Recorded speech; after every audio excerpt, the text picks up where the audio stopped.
Hello, everybody. Welcome into the NBA Front Office Show. We had basketball last night. We had two games. I know we're both excited based on the way our teams performed in last night's games. Tonight, we've got a lot more. 10 more games coming up tonight. Basketball is back.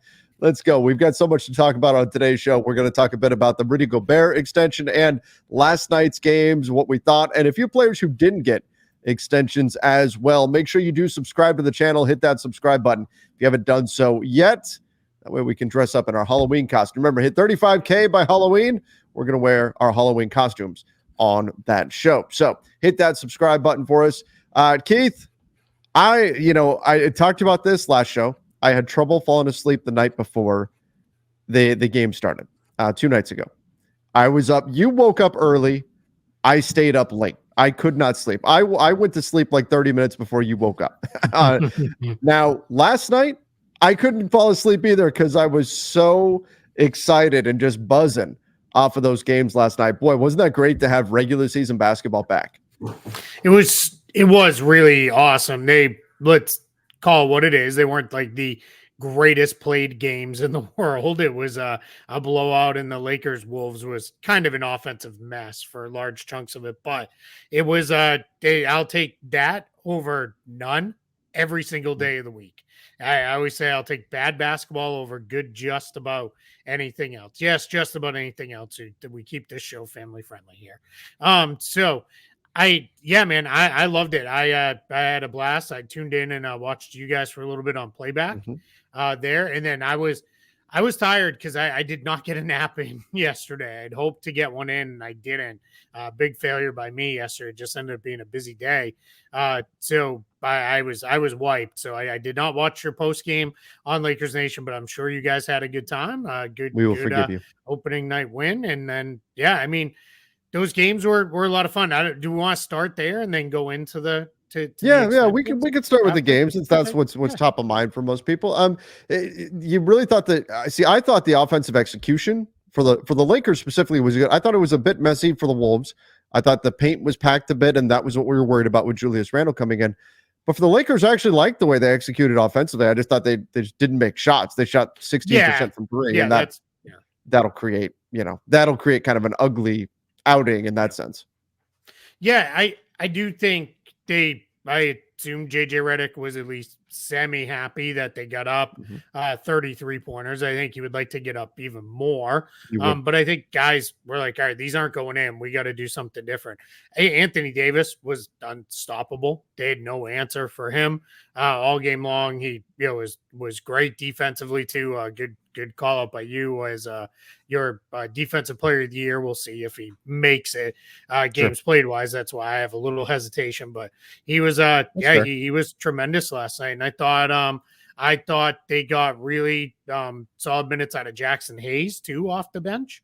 So that kind of quells that fear a little bit there. And then I thought the second best player, in my opinion, was Rui Hachimura. I thought he was great. Awesome. I loved when it was so funny. They called out before the game. One of the things that I know JJ Redick and the assistants had been saying was, we need Hachimura to be more aggressive, like an attack. And he had, I don't know, was it a minute or two into the game? He had that just blow by and that throwdown dunk, which was really good to see. Like he's if they're going to go somewhere, like meaning not just be a playoff team that's out in the first round, he's going to have to be a big part of it. Yeah, and he was excellent last night. JJ Redick challenged him to be more of a factor on the offensive glass. He had 3 offensive rebounds. I love that we saw out of Rui Hachimura. Again, the aggressiveness was fantastic. And then looking at what else some of these guys were doing, Austin Reeves hit the boards as well. It's been a big, I think there's a shift now in the NBA, and really its teams are catching up to what a few teams already figured out years ago. But offensive rebounds tend to produce 2 of the most valuable shots in basketball, being either shots at the rim or wide open threes. And so they're an extremely valuable thing to get. And the Lakers last season, by choice, punted on the offensive glass. They said, no, we're going to try to get back in transition. Then didn't get back in transition anyway. So, but we saw more of an effort to hit the offensive glass. And I think that's not going to be necessarily just a Lakers specific thing. We've heard a lot of teams talking about offensive rebounds over the summer. And so I think it's going to be more of a point of emphasis for a lot of teams to attack the glass. And I'm excited to see how that's going to, maybe alter some strategies and things like that. Because, of course, there's going to be counters and all of that. But how that plays out around the league, I do think we're going to see more of an emphasis league-wide on attacking the offensive glass. Yeah, it's a good way to steal some offense on those nights when shots aren't falling, right? Because like you said, either you get a layup out of it or you create another look. I'll say my last kind of Lakers thought was I liked the ball movement. Really, Yeah. I thought JJ Redick introduced, whether it be called sets or more concepts. And I think that gets a little mixed with people. I think a lot of times people think teams have a lot of sets that they run. And I think it's more concepts of, hey, we want to run like this. We want to play this style. But they were a lot more open, a lot more ball and player movement. There was not as much standing around. And that's always easier on opening night, right? It's like we always talk about. Sure. Everybody wants to push pace early in the season, right? And then you get to December and it's like, okay, we've been running for a month straight. Like, let's slow this down.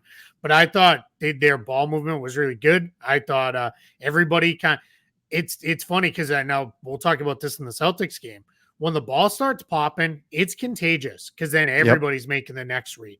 Everybody's looking for the next. I mean, they had outside of Rui Hachimura, who's basically a play finisher, the four starters all had 4 or more assists. Like, that's good stuff. Like that, especially on a night when you shot that poorly.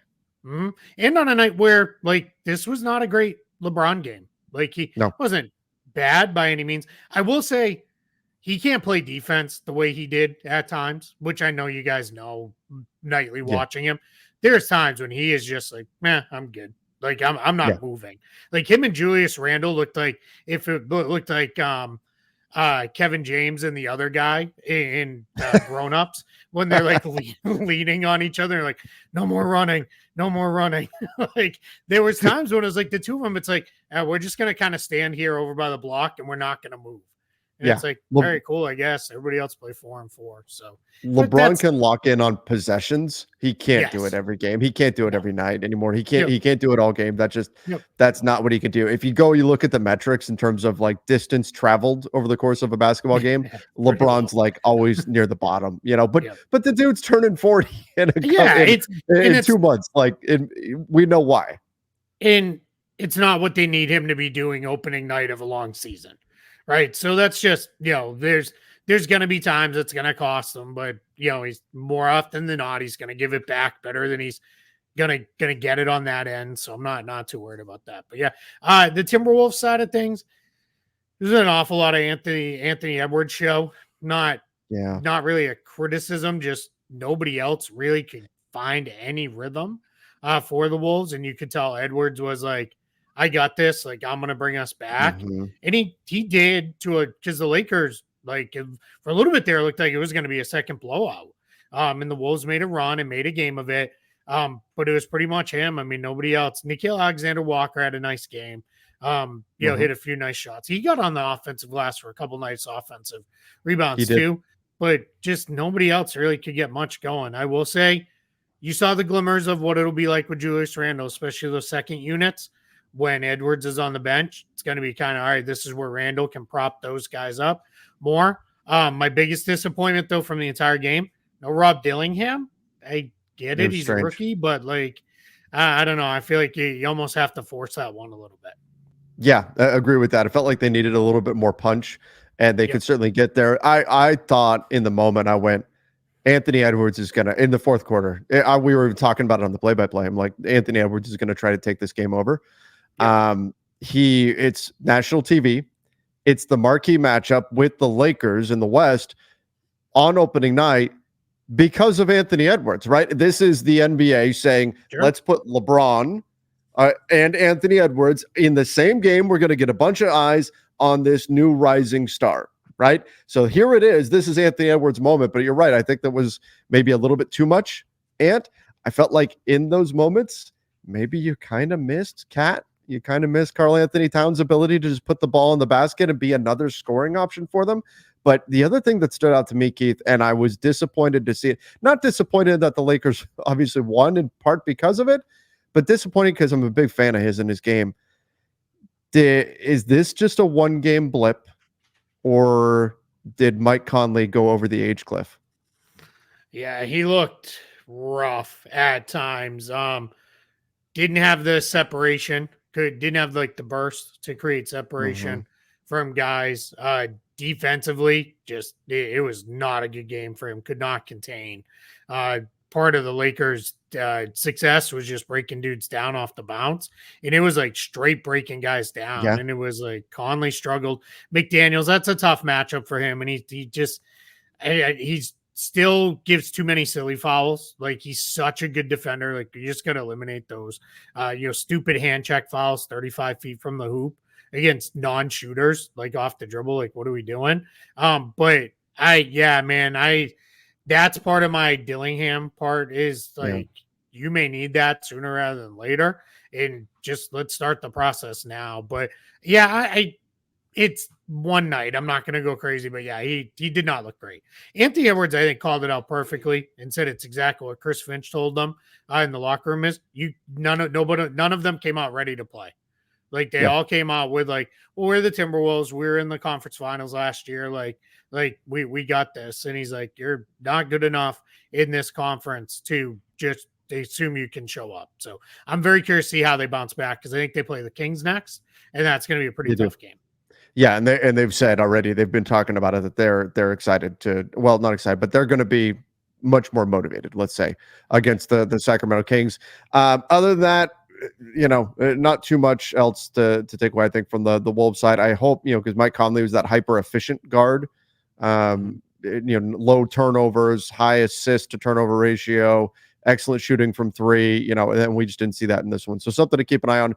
McDaniel's got in foul trouble. I think he'll be better against Sacramento, but I'm not worried about the Wolves or anything, but it's just funny that I think you could make the argument that the Knicks would have been better without Cat and with Randall and DiVincenzo, and the Wolves would have been better with Cat. It's early. It takes a while to adjust, and this is part of why you don't see teams make big, like significantly altering trades right before the season starts, because it can be tough to kind of adapt on the fly like that. But interesting that was the other game. And let's jump over to that one. Your Celtics, my God, Keith, is this?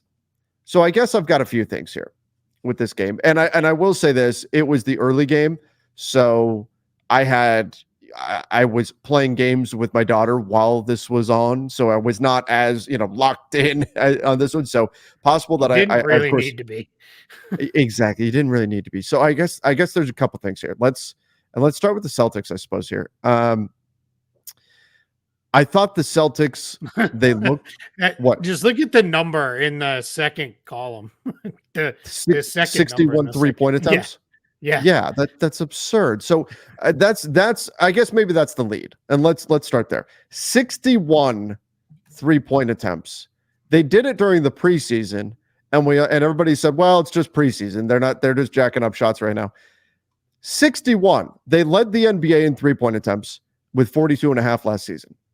The Lakers shot 30 threes, double for the Boston Celtics here, and shot it at a 48% clip. Kate, this is insane. The starting five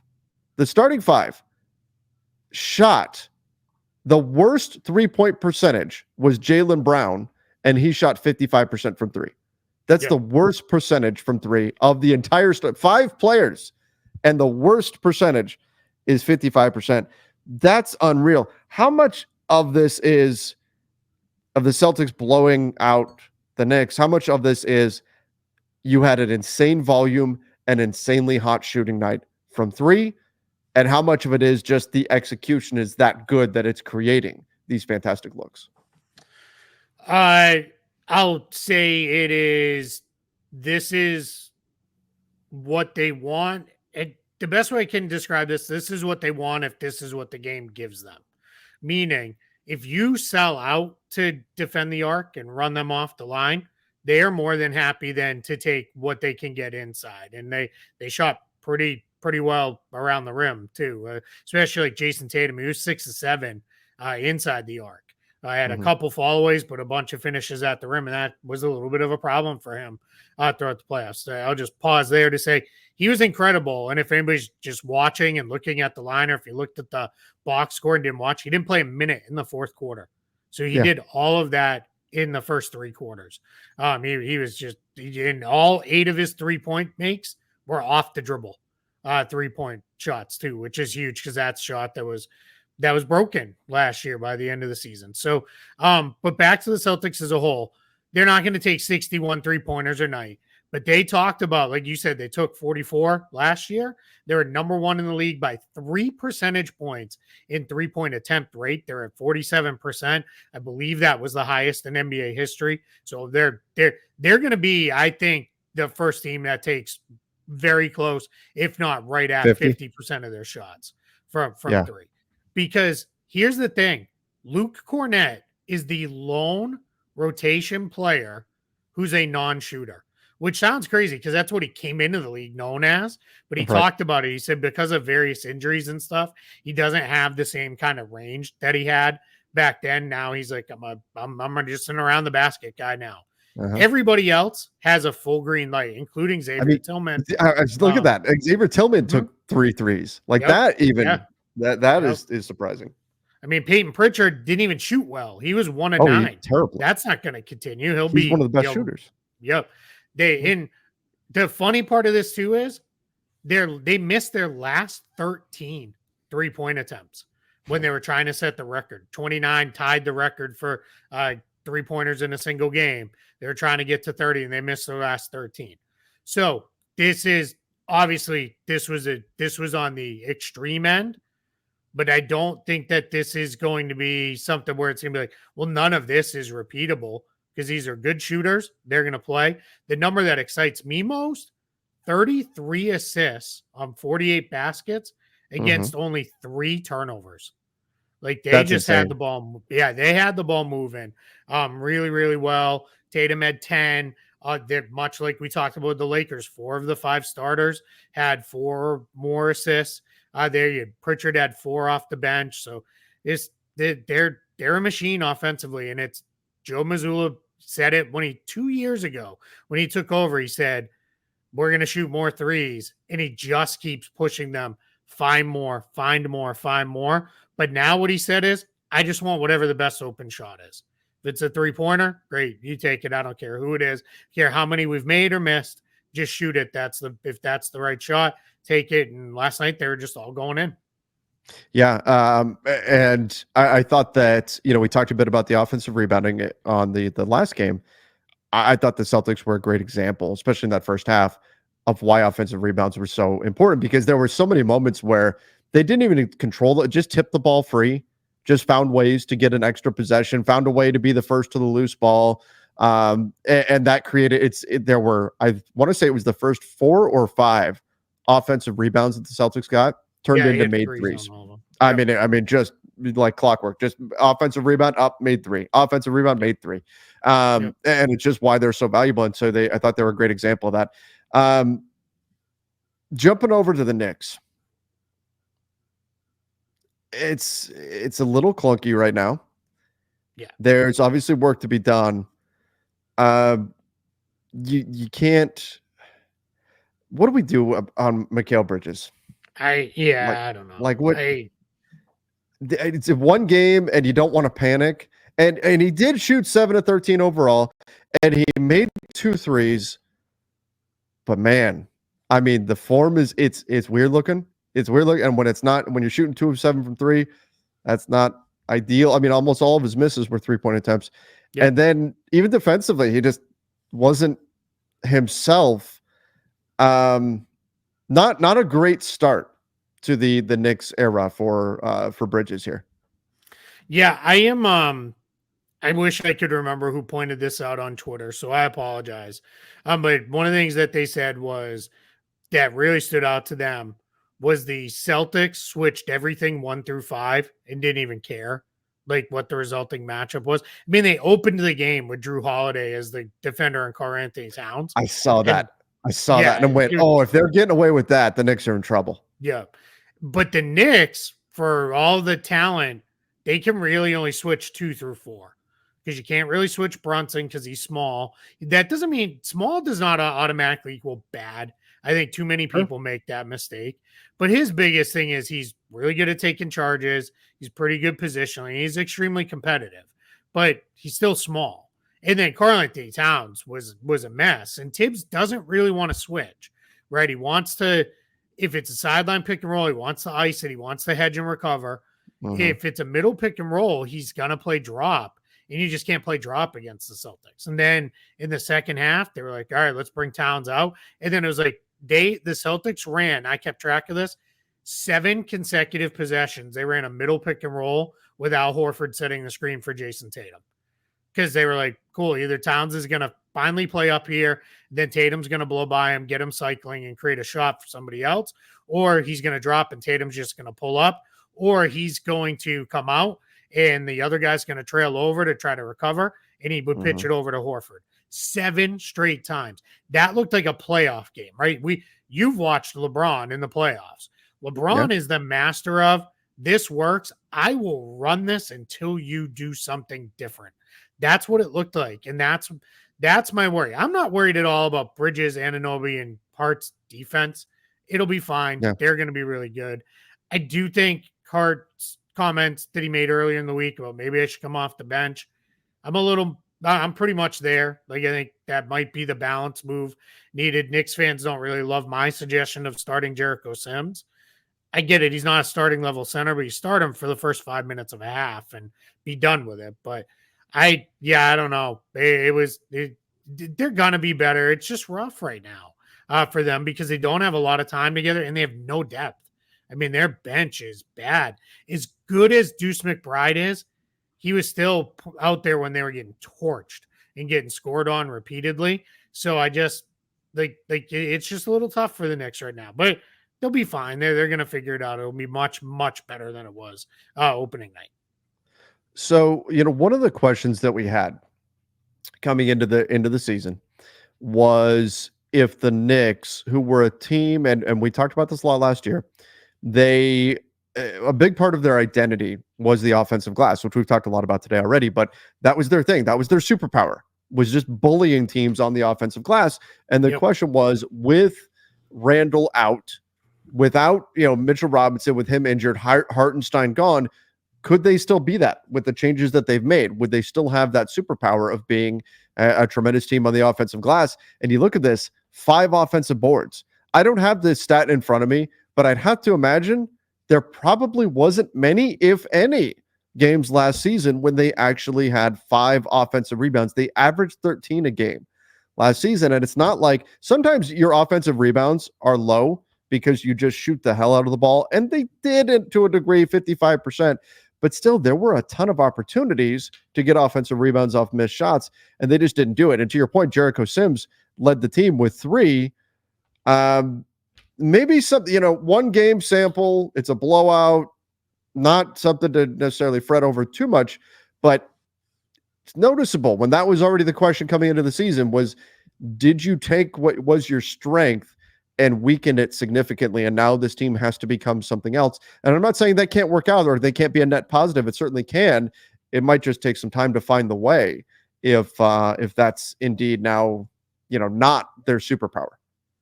Yeah, they're going to have to do some different stuff. And I think some of it's going to have to be Tibbs getting uncomfortable and coming out of the way he wants to run things just to make it a little bit different. Like you said, I mean, part of it is Cat has to get up more than 2 threes. And I fully realize he only played 24 minutes and he was being guarded by Holiday and all that stuff. But that was the Celtics talked about it. Part of what they wanted to take away was what Cat's really good at is catching it off pick and pop or just spacing out and then just getting it and loading up and shooting. Well, when you have Holiday, who he has a massive size advantage over, he still has kind of a low load point for his jumper, so Holiday can get on it and bother it.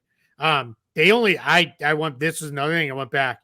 In all the minutes Holiday guarded him, how many direct post-ups do you think they ran?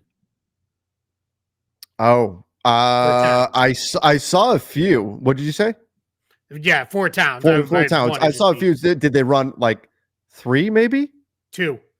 It was even lower. I was going to say, I remember seeing at least a couple. He caught it off rolls a couple times, but direct, old school post-ups, they ran like 2. mouse in the house type thing. Yep. They scored once on it. And then the other time, Towns, he ended up, I I don't think he turned it over, but I think he threw kind of like a grenade to Brunson that turned into a mess, and Brunson turned it over. But that was it. Two direct post ups. If teams are going to guard, you're going. I know it's not the way the game is played, but you have to get a little uncomfortable with. All right, this isn't how we do it, but we got to play a little differently here on both ends of the floor. My last Knicks note. I know it's 6 minutes of garbage time at the end of a blowout.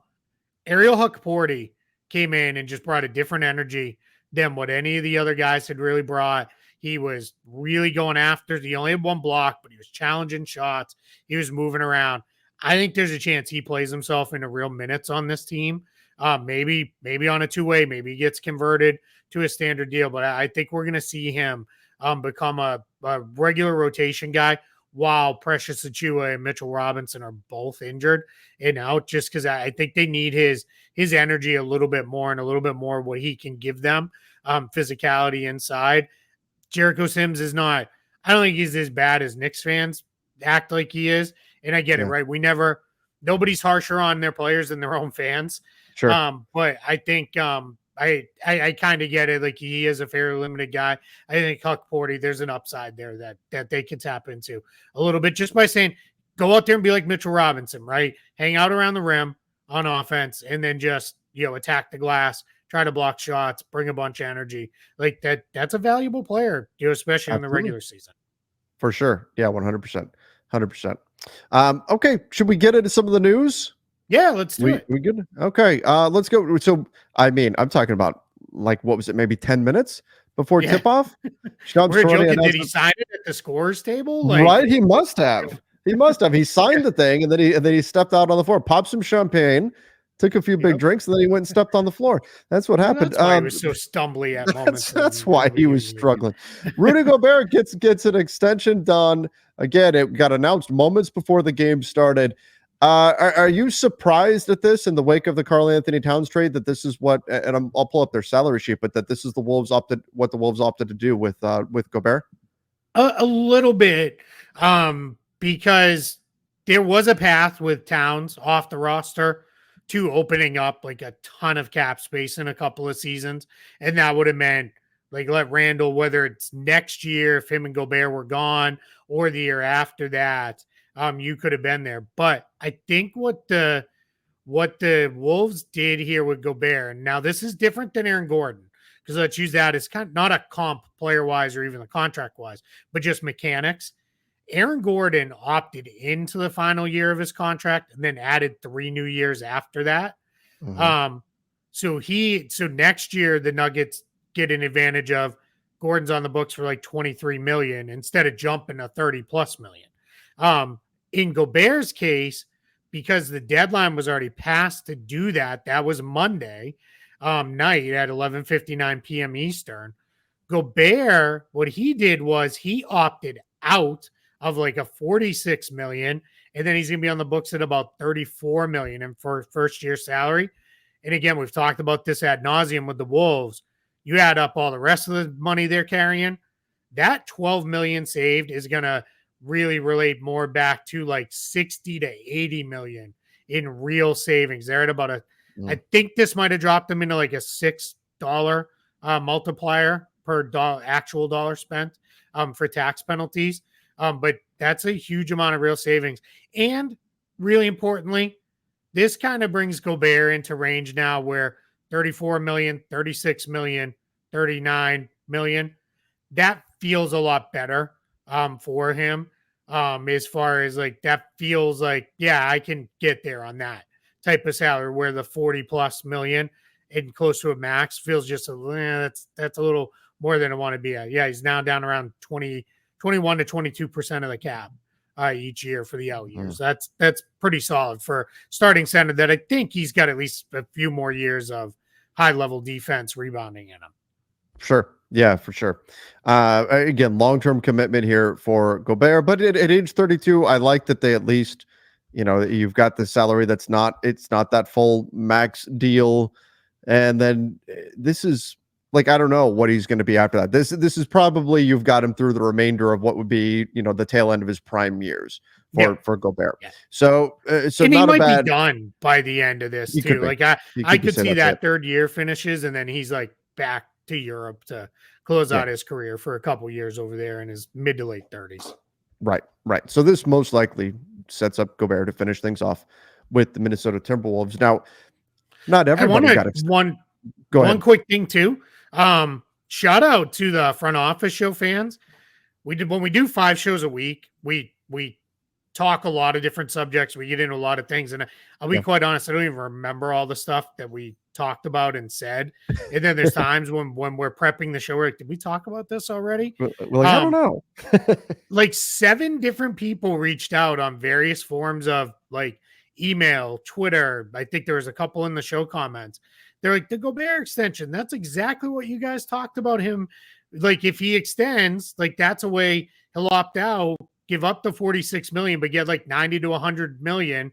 And that's how he, gets a little more long-term security while delivering the Wolves a little bit more thing there. So shout out to the people who clearly know the show and what we said far better than what we remember saying on here on a day-to-day basis. The prognosticators of prognosticators, Keith. That's what it is. That's what we do here. This is why we need to just start making sports bets, apparently, and go that route, make a bunch of money, because apparently we can predict what's going to happen. Make a bunch of money by going the opposite of whatever it is I recommend. That's how you will make that's money. What you'd have to do for me too. Yeah. Oh my gosh. I'm not. There's a reason I don't do it, because I'm not very good at it. All right, let's get over to the extensions that did not get done. Josh Giddey and Jonathan Kuminga. Now, Kuminga is its his own thing. We'll get into that. But Josh Giddey, are you, after essentially committing to a Studio Stu is over here having a good old time, he's found something to bat around with. Oh, of course, knock off the table, because that's how cats are. But are you surprised that the Bulls didn't come to terms with Josh Giddey? Like, they clearly want to see what he's got first and see how he's going to fit and all that kind of stuff. But you traded Alex Caruso to get the guy. And I know, former Laker, I've got Alex Caruso way up here on a pedestal, but I think he's one of the best perimeter defenders in the NBA. And so you traded that guy to get Josh Giddey. Clearly you believe in the future of Josh Giddey. Wouldn't you want to secure him long term? Are you surprised that the Bulls didn't get that done? Yeah, it was a little, just because of that, because of the mechanics that you did trade for him in Chicago. So I do that part is interesting to me, feels a little odd, but I am in a spot too where I kind of get it. There's not a ton of cap space next summer. So why not see what this looks like? How does it work? Like, does he look good with other guys who need the ball in their hands? Does he look good alongside Patrick Williams, who's the long-term signed guy? Sorry. I think I got it muted in time. You did. We need the cough button like they do on broadcasts. That's what right. we need. I know we don't have that. We're not quite that fancy. We're not there yet. Just maybe subscribe if we to hit the show. 5,000 subscribers. Exactly. Yeah, a few more subscribers, a couple more super chats on the live shows. Speaking of which, we'll be live tonight, or at least I will be, for front office overtime. I don't know if you're going to join or not. We'll see where you're at, what you got going on, but you're always welcome, of course. I'm going to make my best effort to jump on. We'll see where things are at. I know I've got another show I have to do tonight, but I'm going to do everything I can to make sure I get here for it.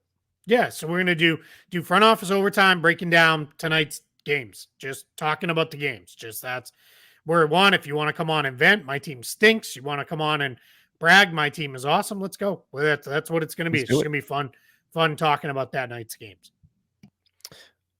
So we've got, yes, that is going to be a blast. I can't wait, especially when we've got 10 games tonight. There's going to be so much to pull from. And so, I mean, we're not, Kate, this is going to be the challenge. We can literally not see every single game. It's impossible. We cannot see, even if we had 10 TVs in front of us to watch every single, and obviously they're not all playing at the exact same time, but we still wouldn't be able to pay attention enough to really have. So we're going to bounce around a bunch, but it's going to be a lot of fun. Yeah, doing and that's part tonight. of why we want to do the show, right? Get people who I did watch all of Pistons Pacers. I think is one of the games I watched every minute of it. Let me tell you, how player X looked. Here's how Ron Holland looked, and his first minutes or whatever it may be with the Pistons. Yeah, I'm excited for that. So to go back to this, Josh Giddey, I am surprised because you traded for him, but not a lot of cap space next summer. If there's ever a year to kind of wait and see, this is probably the year. The one thing you do run the risk of, if he has that monster season, that could get a little bit tough. You could have the Nets, who look like they're loading up, could come in because they've done it before and throw around some offer sheets and make it a little bit messier to keep them than you want it to be. Yeah, exactly. And the Nets, we saw them do it. What was it with Alan Crabb in the past? Wasn't it Tyler Johnson? Yep. Otto Porter Jr. And they like doing that stuff, messing with teams, coming in with a big offer sheet, making it as unfriendly of a deal as they can. And so that's now the risk for the Chicago Bulls. But we'll see what Josh Giddey can do. You know, Keith, I did radio actually in Australia day before yesterday, and they were asking me about Josh Giddey, and I said, you know what, the problem for Josh Giddey is the Bulls need to know what they're getting in him. The Bulls need to know. They need, obviously, if they're not going to give him this extension, they have to find out what it is that they've got. Is he somebody they want to commit to long term? But how are you going to do that with so many players on this team right now that need the basketball? It feels like they've got, and we haven't even played a single game yet for the Chicago yet this season. Yeah. But they need to clear some of this logjam so they can figure out what it is that they have or don't have in Josh Giddey. And this is why I think, big picture, that we're going to see more moves in the NBA season earlier on, in part because teams are trying to tank, but also because you've got motivation from clubs like the Bulls to try to clear out some players so you can get a better look at some of these other guys. Yeah, absolutely. And with the Bulls, let's just remind everybody that includes Lonzo Ball. He's going to be in the mix. I think he said 14 to 16 minutes is what he can go. So that's what they're going to run him. Number. Yeah, right. Why wouldn't you just say 15? Well, yeah, right. Exactly. Why not say 15? 14 my guess is 16. It's 16. My guess is it's like, it's 15-ish. And we'll say 16 on the high end, because if you say 15 and he goes 16, he's already playing over his minutes limit, right? And all that other stuff. But that's that is a very if you said 10 to 15 or 15 to 20, that's but hey, it sounds like they're going to be pretty conservative and strict with him on those minutes early on. And that's hey, if that's what it takes to get him on the floor, and let us see, because he looked pretty good, not just in that first preseason game, but he looked pretty good in the second one too. Right. All right, let's get over to the Golden State Warriors. Jonathan Kuminga, reports are they were not close to getting an extension done. Bunch of other guys from Kuminga's draft class got their deals. Jonathan Kuminga did not get his. I think I kind of get it from the Warriors. Like, if Kuminga says, I want that max extension, I want that max money, there's a risk with him going into restricted free agency. But, and I think Kuminga is very good. Like, I am more certain about what I know about Jonathan Kuminga than Giddey right now, in terms of Giddey on the Bulls. I get why the Bulls would have some questions about, we're not sure how much we want to commit to him. We need to see, how this is all going to work out. I have a pretty good sense that Jonathan Kuminga is a very good basketball player. He's going to be very good for the Warriors. But if you are the Warriors and you're not 100% convinced that the 3-point shot is going to be there this season, and I think it is, but if you want to make him prove it, I think historically, restricted free agency, more often than we see a Nets team come in and play, the spoiler in those kinds of situations, and maybe the Nets do it again with Kuminga. You never know. But more often than that situation plays out, we see restricted free agency be a real anchor on the process for the player and result in a pretty good deal for the team, because there's just not a lot of clubs out there that are willing to do what the Nets do and throw out offers and tie up money for an RFA. We've seen that happen historically. So I understand the gamble from Golden State side. You say, hey, you know what? We know no matter what, if we want this guy to be a Warrior, it's our decision next summer, whether or not he is a Warrior or if he is somewhere else. We're still in control of that, even if another team can come in with an offer. And so rather than do a deal right now, we're going to find out a little bit more about what we have or don't have in Jonathan Kuminga, and then go from there. I still think the end result is he's probably going to get near max or max money. But if you're the Warriors and that's where you're probably going to land next summer anyway, why not, make him prove it one more season? And here's what matters in a couple years: is it is he on a player option in that 4th year, or Yeah. do the Warriors come to the table and say, let's give him the full run here? That's what's going to make the difference. But yeah, man, I would have maybe tried to get this done, but I get it. They're being a little more conservative, a little more cautious. They don't want to put too much money on the books, but he's really, really good. Like Yeah. I don't know. I think I would have just gotten it done and then deal with the rest of it later. But Well, so let's say it's if Jonathan Kuminga is I want, and I'm not saying that he was, but let's say he's saying I want max money and nothing else, and I won't take anything else. Are you still getting it done just to avoid that potential player option in the final year that he might get as a RFA? I think so. Yeah, Yeah. but I'm a huge believer in the leap he made last year. And I think there's another level or two to go for him as a player. I think I think as much as there is anybody on this roster that is a franchise guy post Curry, I think it's Kuminga. Oh, Um, yes. so that's where I'd be. No, that doesn't mean he's the next best guy, so you got to lock him in. That's how you end up with a mess of a cap sheet. Uh-huh. But I believe in him as a player too. So I get it. I just feel like to where you are, I feel like you're gonna be forced to match a 3+1 offer sheet in the summertime or risk losing the guy. And we'll see. I don't know. I'm just very high on him. Now, what about your opportunity cost on the trade front though? Because the Warriors, there were reports recently that they wanted both Sure. Paul George and Lowry Markkanen. I don't know how they would have got them exactly, but that they wanted both. They were in on Karl Anthony Towns. I think the Warriors are going to be hunting for the big swing this season. They're going to look to. They've talked about it. They don't want to be just an average team. They want to be great. They want to finish Steph Curry's career with chances to win championships here. I mean, what do you think that does to Kuminga's?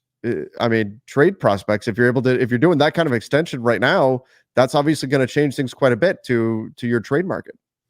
Oh, 100%. Yeah, especially in season because these guys become effectively intradable or untradeable because of the poison pill, which changes how much they account for on either side of the trade. So yeah, so that would be really tough. So yeah, I don't know. We'll see. I think there is a chance maybe next summer. Maybe this is, hey, we'll do Kuminga in a sign and trade, and that's part of the salary match. Sure. And we're gonna figure this out going out. Maybe they're still thinking, hey, we could throw him and Andrew Wiggins together, and that's 34 million-ish and in matching salary, and we can go get a forward that way to fill out, or a big time center, or whatever it is they're hunting after. That could be the way this goes too. I think it's okay. I fear where this could be headed for Golden State. And I'm not saying they should trade him.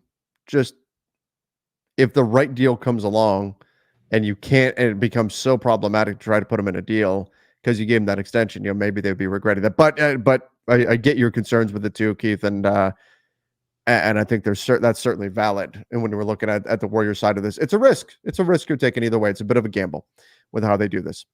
All right, everybody. Well, that was a great first night of NBA basketball. We've got a lot more going on tonight. And then, of course, we'll be live this evening. What time did we say we were going to go live on this? Probably towards the end of the 2-night game. So sometime 12:30 or so a.m. Eastern in that range. Okay. Maybe a little bit before. If those games aren't close or aren't super interesting, maybe we'll run a little earlier. Sounds good. So come hang out tonight. It'll be a good time. We do appreciate you guys for joining the show. Make sure you hit that subscribe button. Until next time, everybody. See ya and stay safe.